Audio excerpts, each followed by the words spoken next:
जी देखिए, गज़ल का मतला मुलाज़ा फरमाइए। जी। गज़ल का मतला है, किसी को भी हमदर्द समझा न करना, जी। यहाँ पर किसी का भरोसा न करना। वाह वाह। जी। लुटेरे मिलेंगे हर एक रास्ते पर, पता तक भी मंजिल का पूछा न करना। वाह वाह। है हिम्मत अगर तुम में लड़ने की यारो, किसी पर भी पीछे से हमला न करना।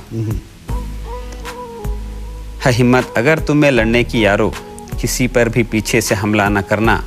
ख्यालों की जो दिलकशी तक मिटा दे, जी। तुम ऐसे कभी ख्वाब देखा न करना। वाह। ख्यालों की जो दिलकशी तक मिटा दे, तुम ऐसे कभी ख्वाब देखा न करना।